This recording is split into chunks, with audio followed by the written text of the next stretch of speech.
हम पढ़ेंगे ऑनलाइन अनुवर्ग में आईसीटी का प्रयोग। तो अनुवर्ग मतलब क्या होता है? अनुवर्ग को हम इंग्लिश में बोलते हैं ट्यूटोरियल। ट्यूटोरियल वर्ड जो लिया गया है वो किससे लिया गया है? ट्यूशन से लिया गया है। ठीक है, तो सभी विद्यार्थी सभी विषयों को आसानी से नहीं समझ सकते। अब कौन से ऐसे स्टूडेंट्स हैं जो ट्यूशन जाते हैं? जिनको किसी सब्जेक्ट में प्रॉब्लम होती है, किसी सब्जेक्ट को लोग समझ नहीं पाते हैं, इसलिए वो क्या करते हैं? ट्यूशन ज्वाइन करते हैं। मतलब इसका मतलब है कि ट्यूटोरियल जो है वो छोटा सा समूह होता है जिसमें जो बच्चे अपने सब्जेक्ट को ठीक से क्लियरली समझ नहीं पाते हैं वो बच्चे ट्यूशन जाते हैं और ट्यूशन में क्या करते हैं? अपने जो भी डाउट्स हैं वो डाउट्स को क्या करते हैं? क्लियर करते हैं। क्लियर? तो बहुत से विद्यार्थी जो है क्या है, गणित या भौतिक विज्ञान, फिजिक्स हो गया, केमिस्ट्री हो गया ना, किसी को इंग्लिश में। अब जैसे कॉमर्स के बच्चे हैं वो उनको किसमें दिक्कत जाती है? अकाउंट्स में जाती है ना। तो ये सब चीज को समझने में उन लोग कठिनाई का अनुभव करते हैं।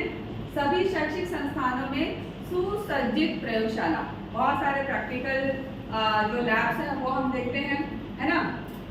सुयोग्य व अनुभवी जो एक्सपीरियंस टीचर हैं उन लोग भी क्या करते हैं? रहते हैं। फिर भी, है ना, फिर भी स्टूडेंट्स जो रहते हैं उनको विद्यालय से बाहर अकादमिक या एकेडमिक सहायता की आवश्यकता महसूस होती है। अब जैसे कि जो बच्चे जेई या नीट की जो तैयारी करते हैं ना, उनको बहुत ज़्यादा ज़रूरत पड़ती है। ऐसा नहीं है कि जो लोग जिस भी स्कूल में गए हुए हैं या जिस स्कूल में उन्होंने एडमिशन लिया वहाँ पर पढ़ाई कर रहे हैं, ऐसा नहीं है कि उस स्कूल में ठीक से पढ़ाई हो रही है कि नहीं हो रही, ऐसा बिल्कुल भी नहीं है ना। स्कूल में पढ़ाई तो हो रही है, बट जो स्पेशलाइजेशन है, जो बच्चे नीट की तैयारी कर रहे हैं उन बच्चों को नीट क्लियर करना है। इसलिए जो भी सब्जेक्ट्स नीट के लिए ज़रूरी होंगे उन्हीं सब्जेक्ट्स का वो क्या करेंगे? ट्यूशन, है ना, स्पेसिफिक उसी सब्जेक्ट के लिए लोग ट्यूशन जाएंगे। ठीक है, तो उसके लिए विद्यार्थी क्या करते हैं? ट्यूशन की सहायता लेते हैं। तो आजकल अमेरिका एवं अन्य कई देशों के विद्यार्थी भारत में निजी ट्यूशन के लिए क्या करते हैं? पंजीकरण कराते हैं। निजी ट्यूशन के लिए पंजीकरण कराते हैं। जैसे कल मैंने एग्जांपल दिया था ना कि मैं अमेरिका में हूँ और मुझे सर्टिफिकेशन कोर्स करना है, तो मैं यहाँ से बैठकर कर सकती हूँ। किसके थ्रू? ऑनलाइन आईसीटी के थ्रू।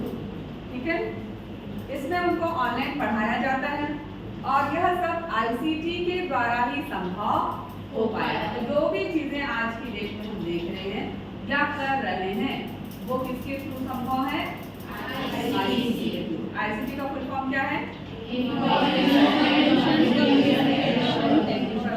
Communication technology. ठीक है, तो इसमें विद्यार्थी घर पर रहकर ही लॉग इन करता है। लॉग इन करने के लिए क्या चाहिए रहता है? आईडी और पासवर्ड, है ना। तो लॉग इन करता है और शिक्षक उसको इंटरनेट व सॉफ्टवेयर के माध्यम से पढ़ाता है। तो मैंने बताया था कि बहुत सारे जो ऐप है वो क्या है? ऐप जो है किससे बने हुए हैं? सॉफ्टवेयर से बने। तो अमेरिका में रहने वाला विद्यार्थी, जो अमेरिका में रहने वाला जो स्टूडेंट्स हैं, है ना, भारत में रहने वाले अपने शिक्षक को देख सकता है और सुन भी सकता है।